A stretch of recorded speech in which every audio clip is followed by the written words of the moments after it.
Hello and welcome to a brand spanking new CraftySimulations video. Now what you will not know is the fact that I have already done this video.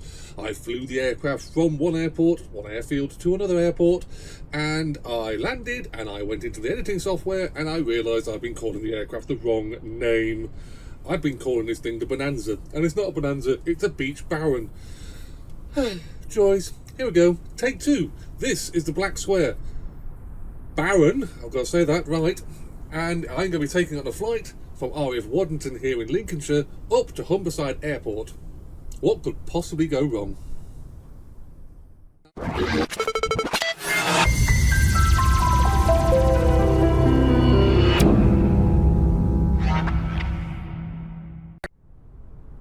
So, welcome back to another CraftySimulations video. Today I am going to be featuring the Beechcraft Baron, and like I said in the intro, this is the second run through this video. Oh, the joys. I'm going to put it down to stress. So yeah, I did a first copy of this video, and I found I was calling it the Beechcraft Bonanza, which is the aircraft I actually flew last week. So, hey ho, we're back. So, where are we? We are currently sat at RAF Waddington, and we are going to be flying all the way up to Humberside Airport. I know, not the biggest distance in the world, but I've kind of decided that I'm going to have like 3 base airfields I can fly from with varying different types of aircraft. Now, RAF Waddington will be for the military and big, heavy aircraft, should they feature in the videos. Wickenby is for the small GA aircraft, Cessnas, single engine stuff.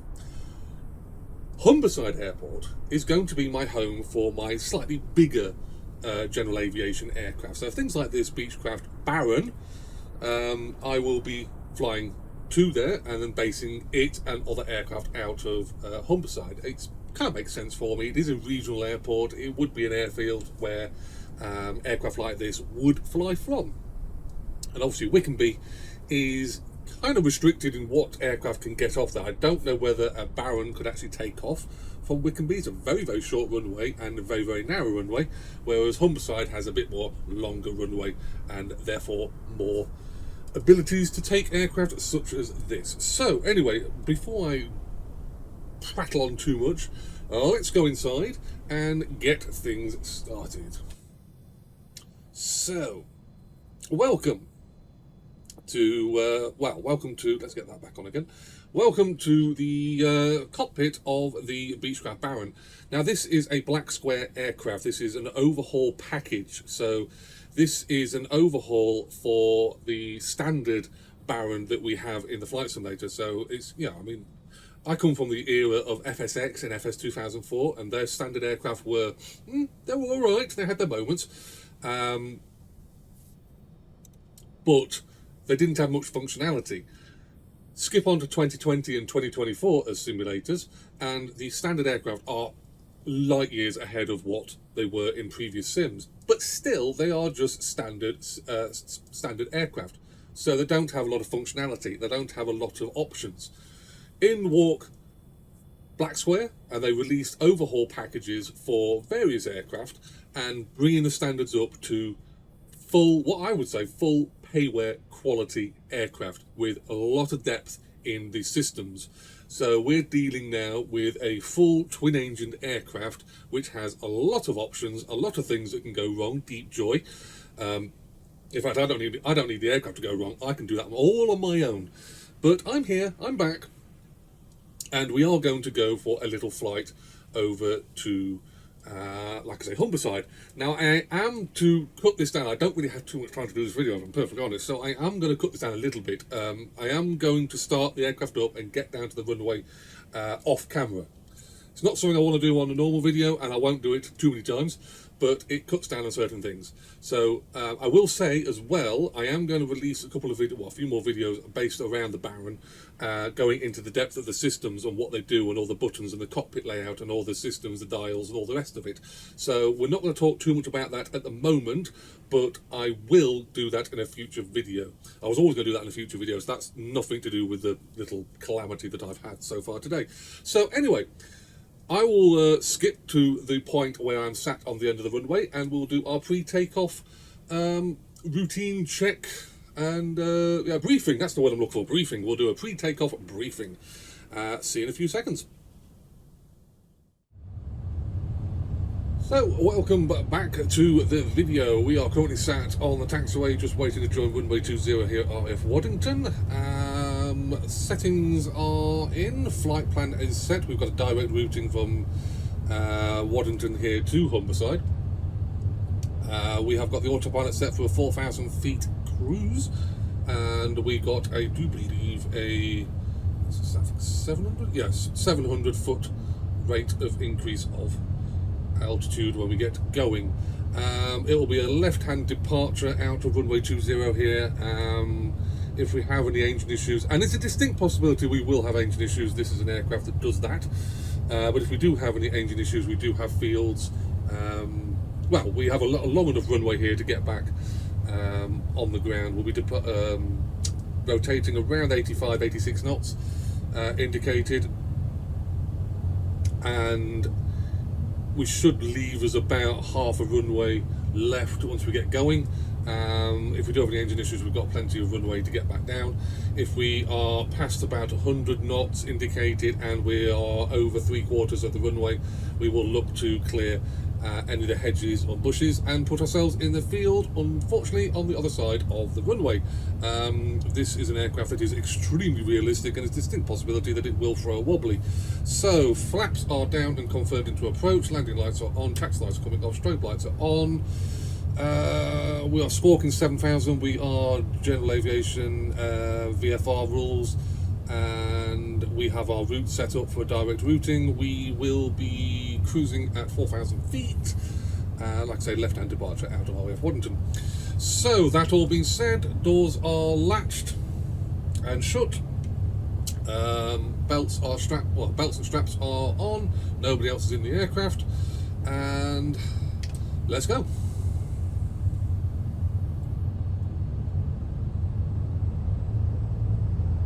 Still can't believe I managed to call this aircraft. I've got to tell myself, it's a Baron.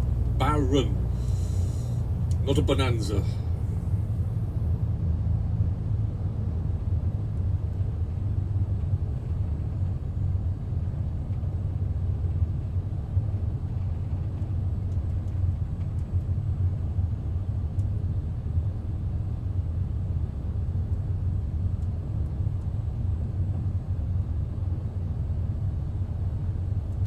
So, final checks are checked, landing lights are all done, autopilot is done, squawk is correct. Let's run her up and let's get her out of here.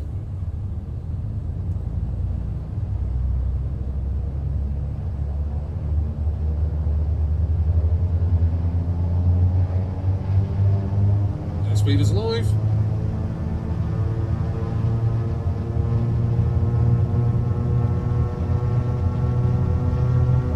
There's 80, 90 knots, rotating.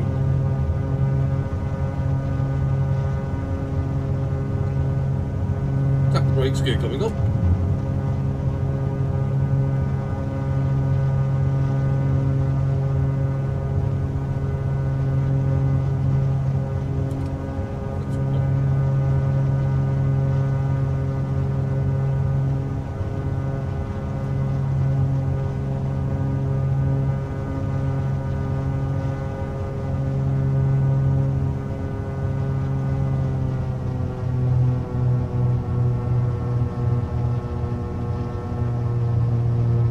Cells of climb power.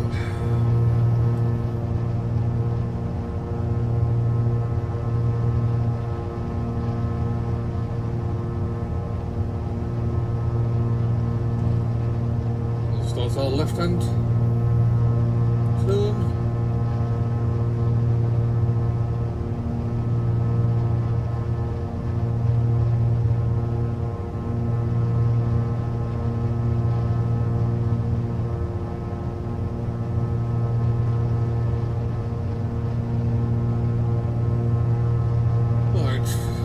Takeoff checks, landing lights are off and confirmed. 3 lights are out for undercarriage, that's up. Flaps are up, confirmed and up.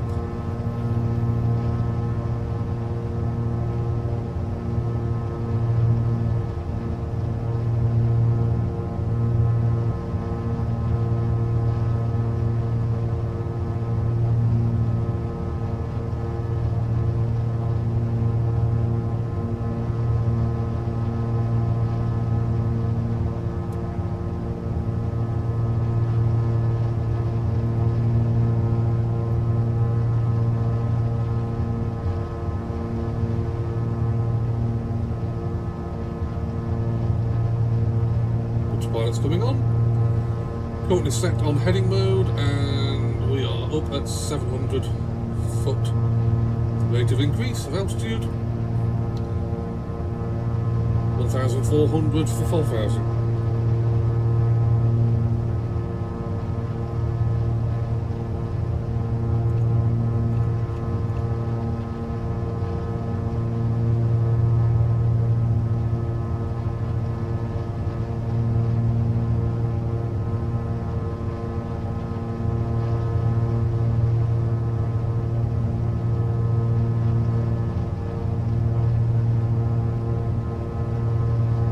Moving on to heading mode.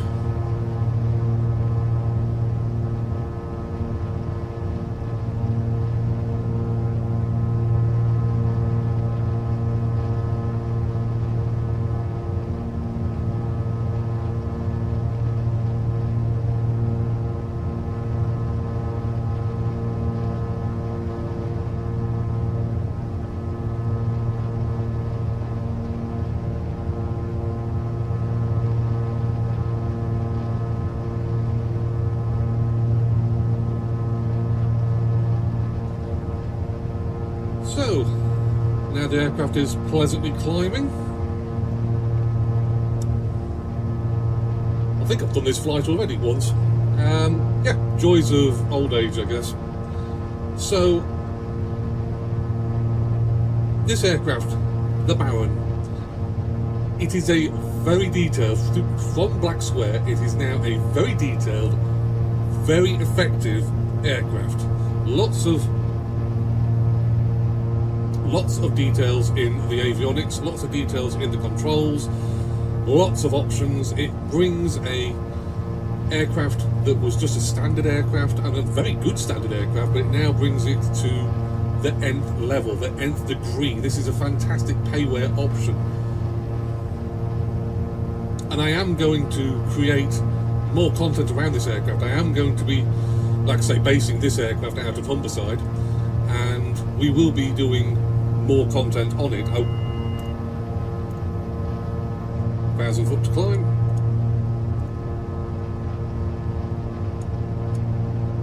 I am going to, like I say, create more content around this aircraft. Now, this video is just going to be really the flight over to Humberside, but I will be creating content and going into the depth and detail of this amazing cockpit, and just going through what is actually presented for you. Because, to be honest with you, I mean, I could put that into this video, but I'm flying, I'm trying to concentrate, I've already mucked up once, and there is a lot of detail in this cockpit, so I think it's better if I put that into another video. So we are currently now 3,500 for 4,000. We are now on nav hold mode, so we're now slightly right-hand turn as we're intercepting the magenta line on our GTN 750 here. Obviously there is multiple options for avionics. If you're not into the GTN 750, there is other options. We do have, weirdly, a 530 sat down here, which is, I'm not a fan of the 530, I'll be perfectly honest with you. I've always said that, but it's there as an option. So just as we're reaching 4,000 feet, and it should be going over to out hold in a moment. There we go, out hold, 4,000 feet. Good aircraft. Bad pilot, good aircraft. Anyway, I will leave you here, and I'll bring you back as we go into, well, we get closer to Humberside. See you then.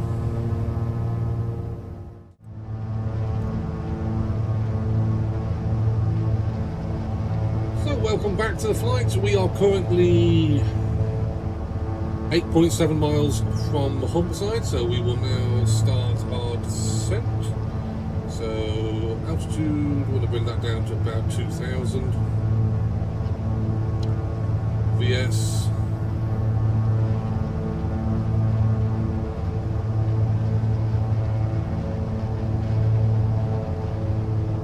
I'm going to bring that down as well.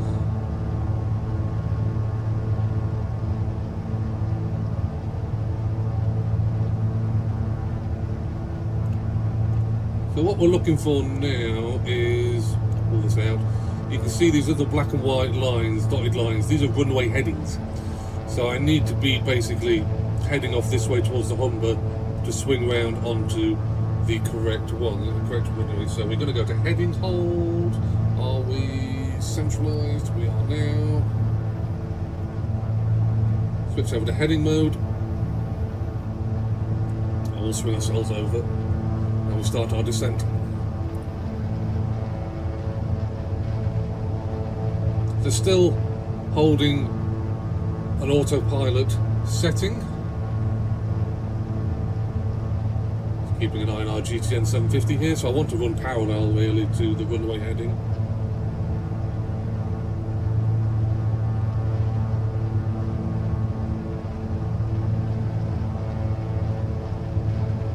So that new blue line there is telling us our closest airfield is Humberside, which is always good, so it should be just off our left wing, just underneath our left wing it is.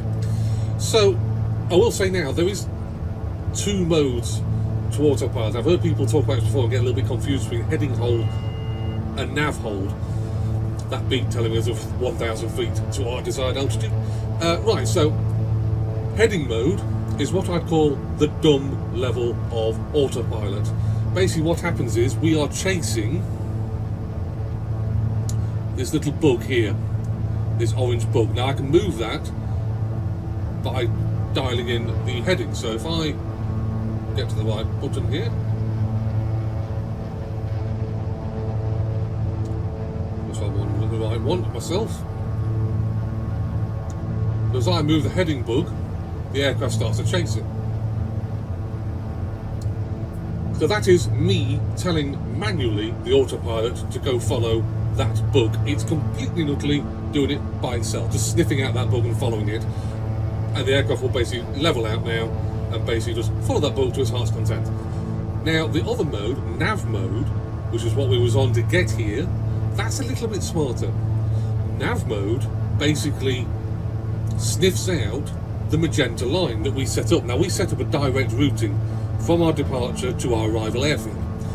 And as we flew in towards the magenta line, nav hold will basically pick that up and turn the aircraft itself and line it up onto the magenta line. Now when this becomes useful is when you have multiple waypoints on your route. Now in a VFR flight we could have multiple routings set up because we need airspaces that we can't go into.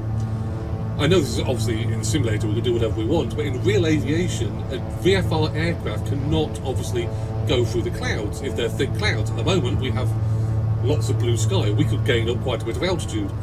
But there's altitude spaces, airspaces, that we're not allowed to go in, so we may have to route around them. And that will be set up on our map, and when we did our pre-flight and our setting up the flight plan. So we would know not to go into that airspace. So what happens is, we will set up a multiple waypoint, and the nav hold will follow that magenta line. No matter what, it will follow it. So that's the smart way of doing it, and heading hold is the lesser, but still very, very functional. So we're currently sat at 2,000 feet.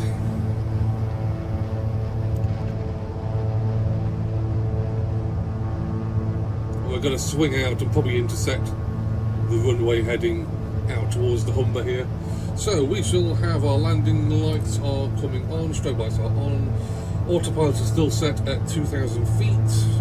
Heading hold is still on. Get rid of that. Pitot heat is coming on. First level of booster pumps are on.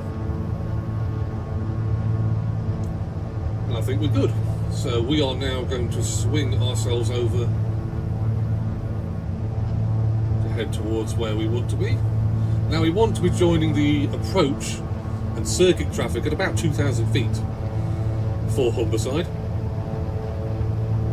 That gives us plenty of altitude to avoid anything. There is terrain we do need to avoid and need to be aware of.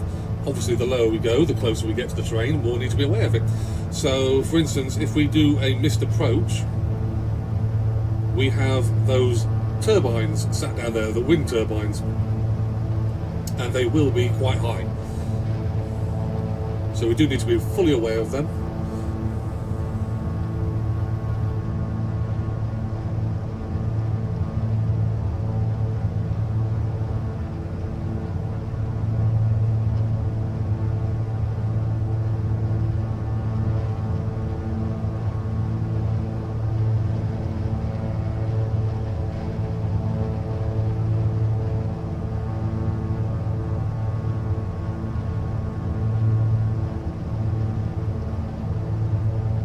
Still flying on the autopilot. 9.2 miles from Humberside, which is... I have no idea where it is. It's somewhere over there.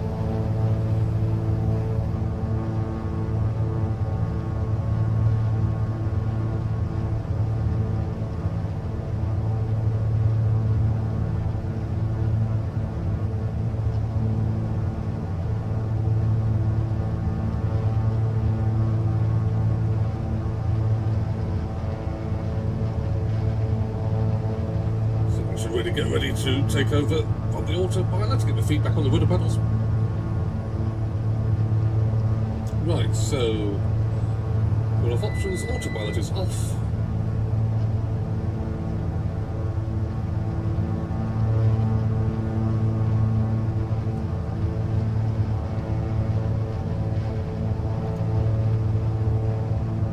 We're in control.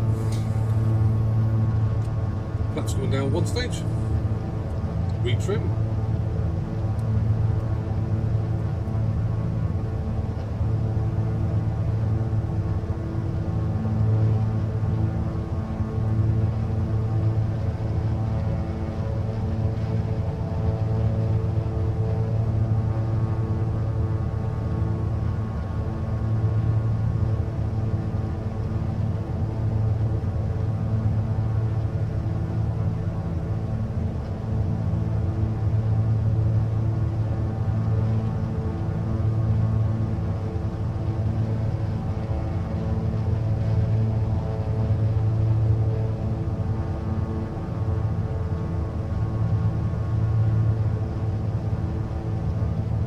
I've just missed our approach. I think I've got the runway in sight.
Gear going down.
I've just realised I am heading in for the wrong runway. Oh joy. Gear up. Flaps up. Hi pal.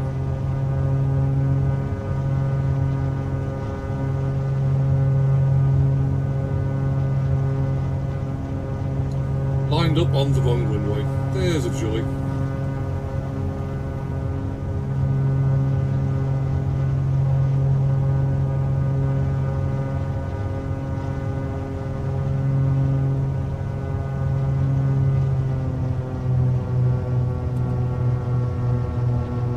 So what happened there?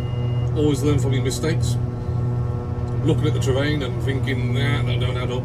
That does not add up at all. And I was basically following the wrong runway.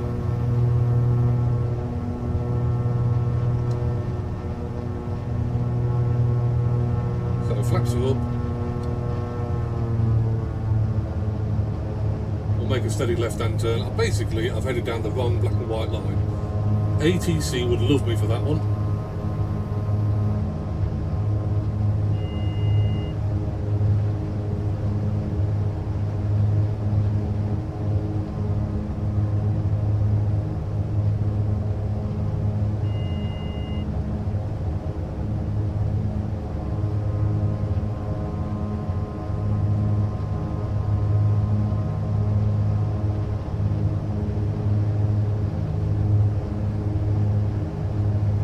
So I will leave this video here, or this put a cut in here, and basically I will join you again when I'm back on the correct approach.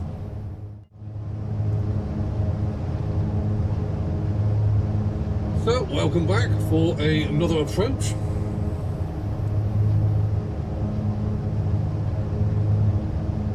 Wouldn't make a very good pilot going in for the wrong runway, especially at Humberside. That's a very short runway. Anyway, so we are back on the approach. We are about to intersect the correct black and white line. Flaps are down to approach. Landing lights are confirmed as on. Gear coming down.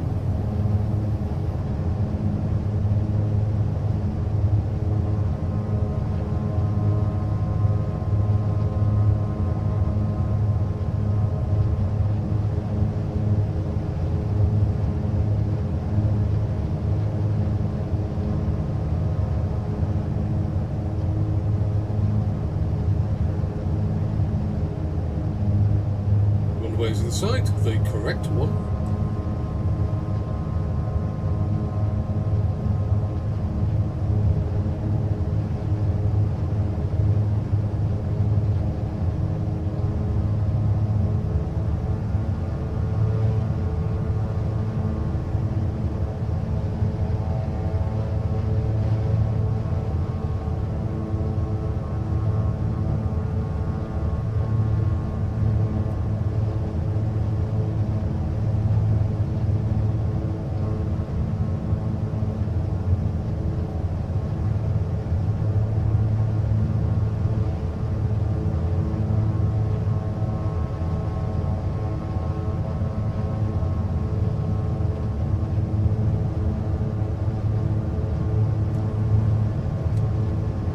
Down second stage.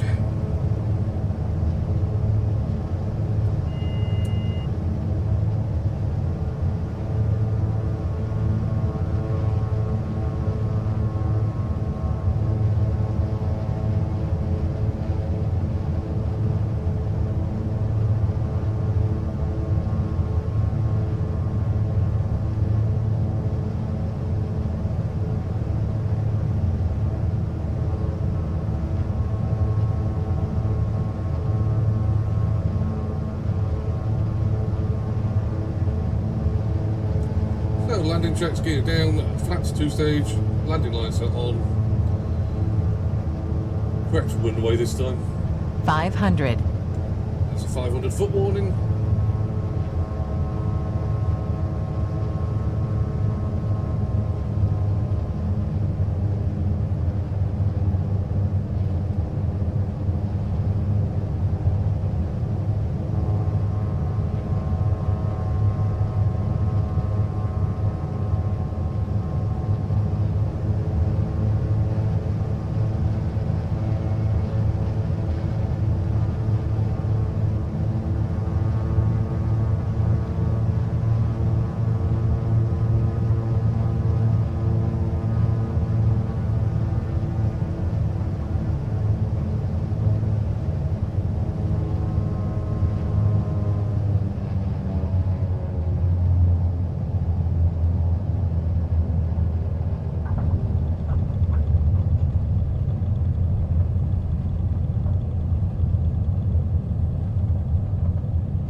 Right, they're into taxiway here at Humberside, so we will be backtracking back up the runway. Swing the aircraft round.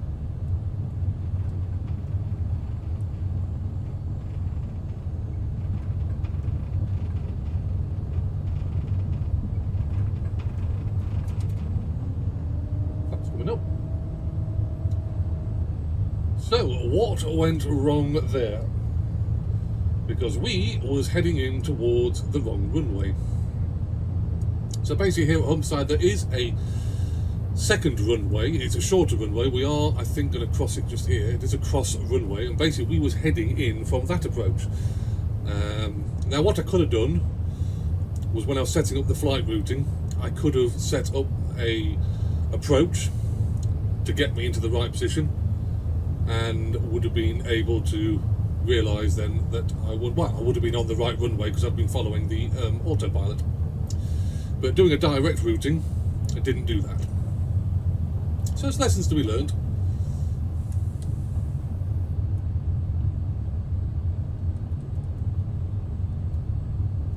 But we're here.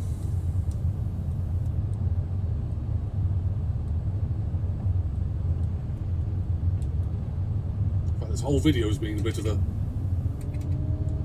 interesting event.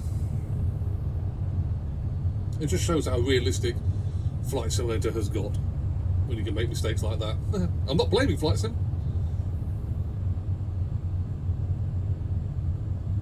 So, landing lights coming off, taxi lights coming on, strobe lights are off, flaps are up and confirmed, and I do believe we're parking in number 2 parking spot, which is just here.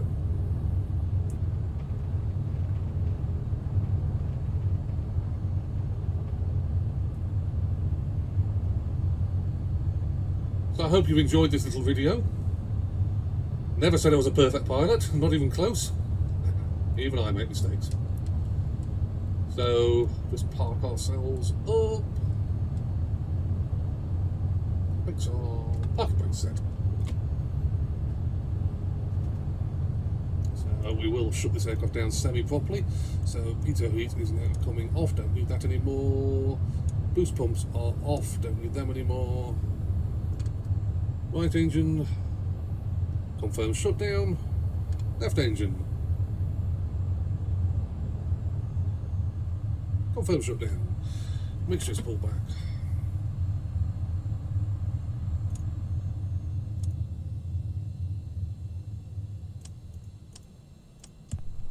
Oops, wrong button, I can do that on here.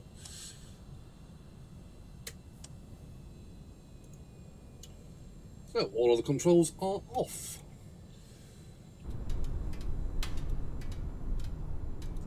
Trackir set in the wrong position there. So, welcome to, I should say, Humberside. Now, as I said at the start of the video, I am going to be basing the larger general aviation aircraft here out of Humberside. It is sort of my local regional airport. It has all the functionality that I need, a long runway, and the correct one. And it also leads us to do flights up north. We could even do flights across the old water there, the old North Sea. That's it. I forgot the name of the thing. And maybe go over Norway or anything like that. So things like the DA42, that will be based out of here. So just think big twin-engined aircraft. They'll be turboprops even. They'll be based out of here. Smaller little single-engined light aircraft, general aviation stuff will be based still out of Wickenby. And military stuff and big heavy stuff will be based out of RAF Waddington. I think it kind of makes sense to me. So, if you've got any questions or comments, please comment on my ability to land on the wrong runway. Main thing is, I did realise. That's my defence. So, we'll call it a practice missed approach. So, yes. Hope you've enjoyed this video. Hope you've had a damn good laugh at me. And I will see you in a future Microsoft Flight Simulator video very, very soon.